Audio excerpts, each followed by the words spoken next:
Saudi अरब के airbase पर हमला हो चुका है और इस वक्त ईरान जंग एक इंतहाई खतरनाक मोड़ पे आकर खड़ी हो चुकी है। सऊदी अरब के सबसे बड़े मिलिट्री एयरबेस पर हमला ये मजाक नहीं है, ये एक बहुत बड़ी एस्केलेशन है, बहुत बड़ी डेवलपमेंट है। और इस वक्त बाज़ाब्ता तौर पर बुनियाद डल चुकी है कि अब इस जंग के अंदर मिलिटरली सिर्फ 3 मुल्क एक्टिव ना रहे, यानी सिर्फ ईरान, इसराइल और अमेरिका नहीं, बल्कि गल्फ ममालिक जो है वो भी इस जंग का काइनेटिक एक्शन का, मिलिट्री एक्शन का हिस्सा बन जाएं।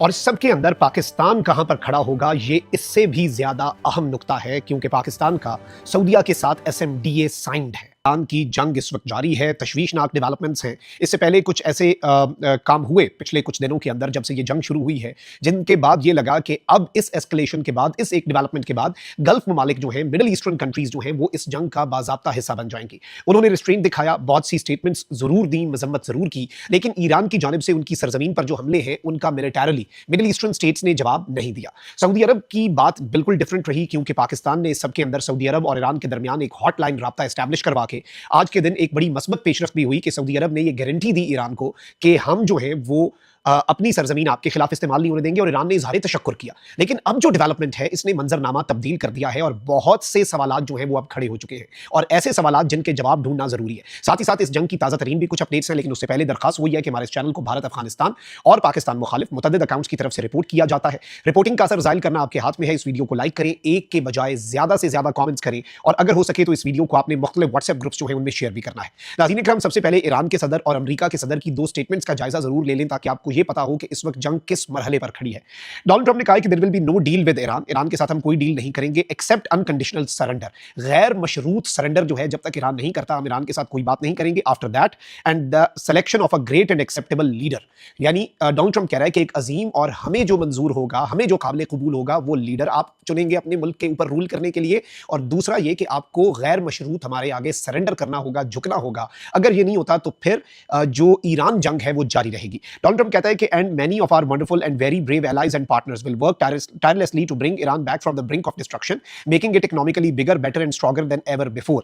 डोनाल्ड ट्रंप कह रहा है कि अगर ईरान ऐसा कर लेता है तो हम और हमारे जो एलाइज हैं वो ईरान को वापस कंस्ट्रक्ट करेंगे, ईरान को बहुत बेहतर बना देंगे, ईरान की इकोनॉमी के लिए बहुत बेहतर होगा, और ईरान पहले से ज्यादा स्ट्रॉन्ग और मजबूत भी हो जाएगा। Iran will have a great future, make Iran great again, thank you for your attention to this matter. उसने कहा, जो डोनाल्ड ट्रंप का नारा है कि मेक अमेरिका ग्रेट अगेन, उसने कहा कि हम ईरान को भी फिर से अजीम बना देंगे, बस ईरान एक दफा कंप्लीट सरेंडर कर दे और हमें जो एक्सेप्टेबल लीडर है वो अपने मुल्क के ऊपर लाकर ईरान बिठा दे। अब इसके ऊपर मैं आपको ये बता दूं कि जो ईरानियन प्रेसिडेंट हैं उन्होंने भी एक स्टेटमेंट जारी की है, और उन्होंने कहा है कि जी दुनिया के कुछ ममालिक ने मसालिहत शुरू कर दी है, ये खित्ते में पायदार अमन के लिए पुरज़्म है। जो मुल्क इस वक्त मसालिहत करना चाह रहे हैं कि जंग खत्म हो, एंड ऑब्वियसली ये याद रखिएगा, मार्क माई वर्ड्स, पाकिस्तान का ईरान बिला वजह शुक्रिया अदा नहीं करता। पाकिस्तान इस वक्त बहुत कुछ कर रहा है, पॉजिटिव कर रहा है, लेकिन इन्होंने कहा है कि हम खित्ते में पायदार अमन के लिए पुरज़्म हैं, मगर अपनी कौमी वकार और खुद मुख्तारी के दिफा में कोई हिचकिचाहट नहीं करेंगे। सालसी की कोशिशें उन अनासर से मुखातिब होनी चाहिए जिन्होंने ईरानी कौम को कमजोर समझा और इस तनाज़े को भड़काया। उन्होंने कहा कि ईरान अपनी खुद मुख्तारी और कौमी वकार के तहफ़्फ़ुज़ के लिए हर मुमकिन इक़दाम करेगा। Now this statement is also self explanatory. Iran लगातार कह रहा है हमने ना कोई बात करनी है, ना हमने कोई और चीज़ करनी है। अब इस जंग के असरात क्या हैं? जंग के असरात ये हैं कि इवन दुनिया का हर मुल्क जो है वो इससे इंपैक्ट होगा। ऑयल प्राइसेस ऊपर जाएंगी, पाकिस्तान जो है उसमें एक ऑयल क्राइसिस सर उठा सकता है। पैनिक बाइंग ना कर लीजिएगा, क्योंकि उससे तनाज़ा जो है वो मजीद बढ़ जाता है और तशवीशनाक हो जाती है सूरत हाल। और पाकिस्तान की गवर्नमेंट जो है वो वर्क फ्रॉम होम और यूनिवर्सिटीज़ को ऑनलाइन मॉडल पर स्विच करने की भी बात कर रही है। और हर मुल्क में महंगाई और तेल की कीमतें एक बेसिक चीज़ होती हैं जिससे हर चीज़ अफेक्ट होती है। लेकिन इसमें सबसे अहम चीज़ यह है कि जो सऊदी अरब और दीगर अहम तरीन अरब इकॉनमीज़ हैं, उन्होंने अमेरिका में इन हंगामी हालात से निपटने के लिए जो अपनी ट्रिलियंस ऑफ डॉलर्स की इन्वेस्टमेंट्स हैं और जो एग्रीमेंट्स हैं, उनसे उन्होंने हटने का फैसला भी कर लिया है। इसके साथ ही साथ इंटरनेशनल मीडिया ने एक बड़ा इंकशाफ किया है कि Saudi, Qatar, Kuwait, Iraq, Dubai के पास ऑयल स्टोरेज खत्म हो रही है और चंद दिन बाकी है। ऑयल प्रोडक्शन चलती है इन मुल्कों की, इनके पास अपने मुल्क में एक स्टोरेज है। ये क्या करते हैं, उसमें स्टोर करते हैं और साथ साथ ऑयल निकलता रहता है। जारी बात है, ऑयल टैंकर समुद्र में जाते हैं और दीगर मुल्कों को सप्लाई होता है। अब इन मुल्कों की ऑयल स्टोरेज जो है, जितना ये स्टोर कर सकते हैं अपने मुल्क के अंदर, वो इनकी खत्म होने वाली है। खेप जो है वो आगे जा नहीं पा रही, और इस सब के अंदर अगर स्टोरेज खत्म हुई तो प्रोडक्शन जो है वो बंद करनी होगी, और अगर प्रोडक्शन बंद हुई तो आप अंदाजा भी नहीं कर सकते कि पूरी दुनिया जो है वो किस तरह से हिल जाएगी, तेल की कीमतों के साथ क्या होगा और बाकी मामला।